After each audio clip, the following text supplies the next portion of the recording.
You're listening to The Hollow Signal, where forgotten recordings, midnight encounters, and buried memories rise to the surface. If fear follows you after this, remember to like the video, subscribe, and ring the bell. Because some stories don't want to be heard, they want to be found.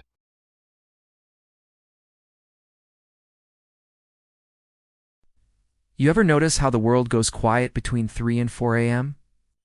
The cars stop, the wind stills, the air thickens. They call it the devil's hour. I used to think that was superstition. Now I think it's the only time the world's honest. My name's Tom Huron. I was 38 when it happened. My wife passed from breast cancer 7 months before, and I just needed to go. Get away from the friends who didn't know what to say. The silence in our bedroom. Her voice on old voicemails I kept replaying like a junkie. I found a rental just outside Bakersfield, one of those homes people inherit and don't want to live in. $800 a month. All utilities included. It had this long, narrow hallway, walls the color of rot, but I didn't care. It was quiet. That's all I wanted. Or so I thought. The first night, I woke up at 3:12 a.m. No noise. Just the air in the room felt different. Heavy. Cold. I remember thinking it feels like the room's watching me. I chalked it up to grief. Grief messes with your body, but it happened again the next night, and the next. At 3:12 exactly. Always waking. Always in that same breathless panic, like I'd forgotten something vital. By the end of the first week, I set up my old GoPro in the living room. I pointed it toward the hallway, pressed record before bed. At 3 o'clock a.m., the footage cuts out for exactly 1 minute and 44 seconds. When it resumes, my front door is open, just slightly. Nothing else moves, not even the curtains. I checked the footage 3 more nights. Same thing, always at 3 o'clock a.m. Always 1 minute and 44 seconds, and the door, slowly opening wider. I started stacking chairs in front of the door. Didn't matter. Still opened. I had a locksmith come out. Said the door frame was off-center. Bullshit. The real break happened on a Thursday. Same wake-up, 3:12 a.m. This time I heard it. Whisper. Just one word, right next to my bed. Like someone was leaning over me. It said, Tom. That voice, it didn't sound like a stranger. It sounded like my wife, which is impossible. I was there when she died. Held her hand as she faded. But the next night, the voice came again. Tom, why did you leave me there? I broke. I tore the bedroom apart, looking for a speaker, a phone, something. Nothing. Just me. And that house. And the time between 3 o'clock and 4 o'clock a.m., I didn't sleep. I dug through old boxes, looking for anything to tether me back to reality, and I found something I didn't remember packing. A Polaroid photo, bent at the corner. It showed my wife, standing in the hallway. This hallway. The same gown she died in. She was looking at the camera, behind her in the dark. A tall figure stood, arms too long, head bent slightly like it was listening. I packed a duffel bag. Went to the door. It wouldn't open. Not stuck. Not jammed. Like it wasn't a door anymore. That's when I noticed the time. 3:01 a.m., the lights began to dim. It's not all at once. Slowly, like the house was sighing. Then I heard them. Footsteps. Down the hallway. 1, then 2. Then a wet breath against my ear. You never left her. You brought her with you. At 4 o'clock a.m., sharp, the front door clicked open. The hallway was empty. No figure. No photo. The GoPro was gone. I left with nothing but my wallet and car keys. When I drove back the next day with a friend just to prove I was in crazy, the house was boarded up. Repossessed property. When I trespassing, she looked at me confused. Tom, that place has been empty for years. Final line. But I know the truth. It's not the house that's haunted. It's the hour. And whatever's inside it knows my name.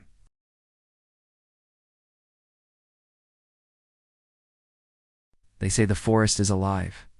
They never say what it wants. My name's Caleb.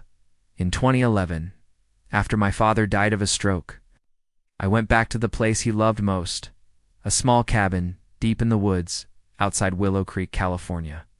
Closest neighbor was 2 miles away. No Wi-Fi, no cell service.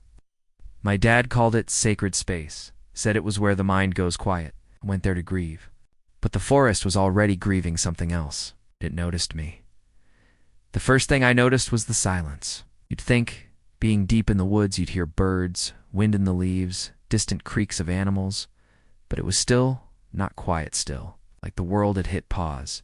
Even the trees didn't move. That part messed me up.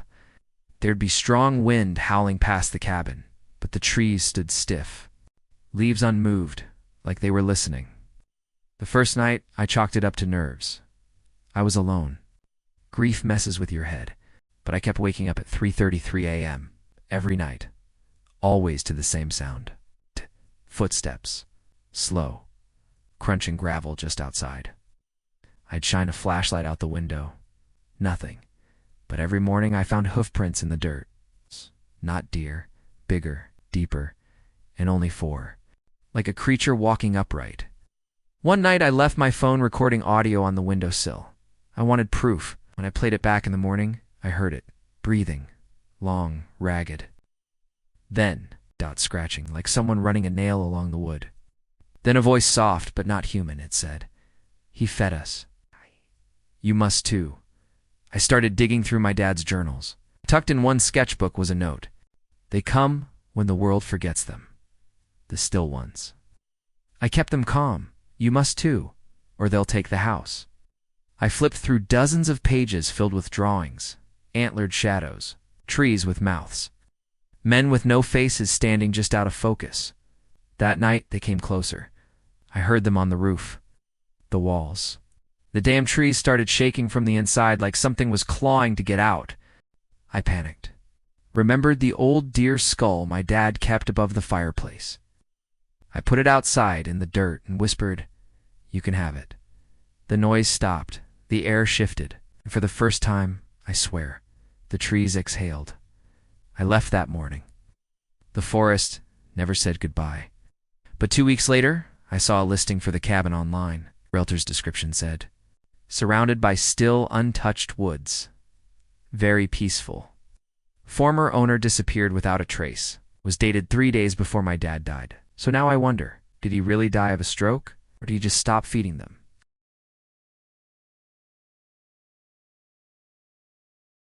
The doctor said it was just my brain healing. But my brain's never had teeth before.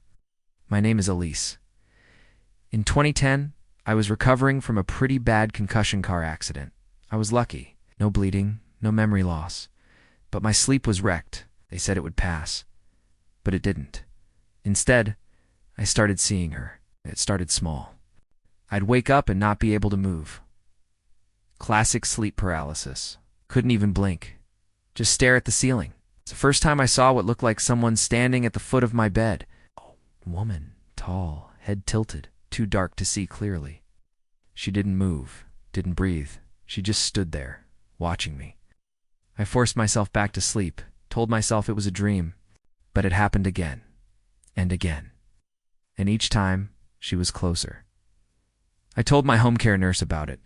She hesitated before saying, "You're not the first one to see someone there. Apparently a woman in the apartment 2 floors down suffered from the exact same hallucination. But that woman died in her sleep 6 months earlier, froze to death with the windows open in the middle of winter." Her last words to her caregiver, "Don't let her behind my eyes." One night I woke up and couldn't move again. But this time, the figure leaned in, and I saw her eyes completely black. Mouth too wide, like someone tried to smile, but forgot how. And her face was mine. She whispered, "Let me back in. You left me there." That voice triggered something, a memory. When I was 7, I had an imaginary friend. My parents said I talked to her in my sleep, fed her, drew her pictures. I called her Mirror Girl. Then one day I stopped. I don't remember why. But the drawings I found buried in a box in the closet, those showed her. Same dark eyes, same dress, same cracked smile. I realized she'd been waiting. She didn't leave her in a dream. I locked her behind my mind.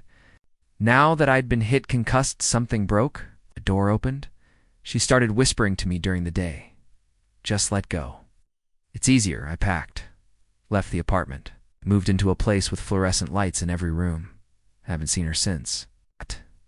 But every now and then, when I blink too long, I feel her face stretching into mine. And one night soon, I think I'll open my eyes and see nothing, because she finally saw everything.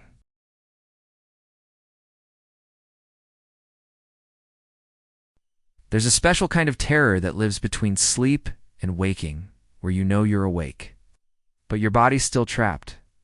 Where your mind sees things your eyes swear aren't there. It's where he found me. My name's Marcus. I was 27 in 2007. I just had a minor outpatient surgery on my knee, nothing serious. But the recovery meant 2 weeks off work, mostly lying on my back in a second-floor apartment in Omaha. No roommates, no visitors. Just me, painkillers, and the ceiling. The first time it happened was 3 nights in. I woke up in the middle of the night, eyes wide open, but I couldn't move, couldn't blink, couldn't breathe deep. It felt like something had its hand around my chest. And in the corner of my vision, standing in the room, was a man. He didn't move, just stood there facing the wall, tall, bald, thin, like someone dehydrated for years, wearing a dirty gray shirt with long sleeves that brushed the floor. But the worst part, his head was turned completely around, not like it had twisted. It had always been that way. His face was on the back of his head. He stared at me with hollow, dark eyes. Not malicious, not angry, just empty. He didn't blink, didn't breathe, didn't move. And then I blinked, and he was gone. It became a pattern. Every third night or so, I'd wake up frozen, find him somewhere in the room, by the window, at the foot of my bed. Once, sitting cross-legged on the ceiling, but never closer than 6 feet. I started sleeping with the lights on. That didn't help. One night I managed to jerk my arm free mid-episode. I grabbed my phone and tried to snap a photo. When I looked at the image, it was black, not blurry, not overexposed, just pure, unnatural black. I went to a sleep specialist, did a full overnight test. Nothing unusual, except they said I stopped breathing between 3:33 and 3:39 a.m. every night, at least 6 minutes. The therapist I saw afterward told me it was grief-induced hallucination, that I had unresolved trauma. She asked if I had any childhood memory of someone watching me sleep. And without even thinking, I said, yes, he used to sit at the end of my crib. That night I called my mother. I told her everything. She was quiet for a long time. Then she said, Marcus, when you were 3, you used to scream at bedtime, said a man with no face, was hiding in the closet. You drew him once, backward head and all. We thought you were just being creative. She paused. That was right after you fell down the stairs. You hit your head. Forgot a lot after that. The next time I saw him, I didn't freeze. I woke up, fully alert, and he was standing directly over me. Inches away, his backward face slowly tilted as if he was studying mine, and then he whispered, You brought me back. I see him every night, awake or asleep. In the corner of reflections, in the black parts of photos, not haunting me. Sharing space, because he's not a dream, he's a memory. I let him in.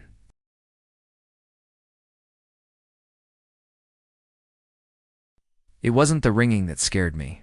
It was the silence afterward. I'm Natalie. In 2015, I was living alone in a ground-floor duplex near Syracuse University. My roommate had dropped out mid-semester.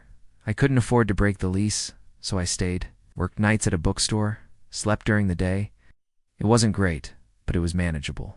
Till she started ringing the bell. It was January 3rd. Freezing. I'd just come home from closing shift, around 1:45 a.m. By 2:11 a.m., I was in bed. And then the doorbell rang. Not once. Not frantic. It's just one deliberate chime. I didn't move. Maybe someone got the wrong apartment. Then it rang again. 30 seconds later. I peeked through the front blinds. There was a woman, standing perfectly still. Hoodie up, lowered. No movement, no phone, no knocking, just standing.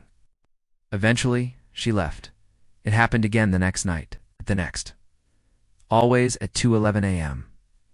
Always the same woman. I stopped sleeping.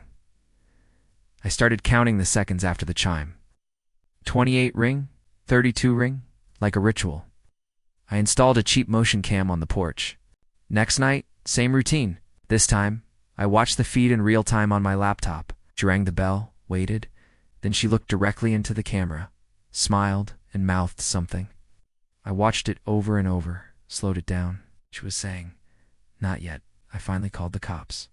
They came the next night, sat in their car across the street. 211 came and went. No one showed up. They told me to stop watching scary movies. But when I went inside, the motion camera had recorded something. The woman had come. She just didn't use the walkway. She had crawled on all fours across the yard, low, animal-like, and stood just outside the camera's frame. That night, I locked every door, put furniture against the windows. At 2:11, the bell didn't ring, but something else did. The basement door creaked open. I stood frozen in my hallway. And then, footsteps. Coming up the basement stairs, I screamed, bolted out the front door, ran barefoot to the neighbor's house. When police arrived, the basement was empty, no sign of forced entry. But scratched into the inside of the basement door were the words, "Ready now." I moved 3 days later, left everything behind. I still don't know what she wanted. But every night at 2:11, I still wake up, listening. Because I don't think she ever stopped looking.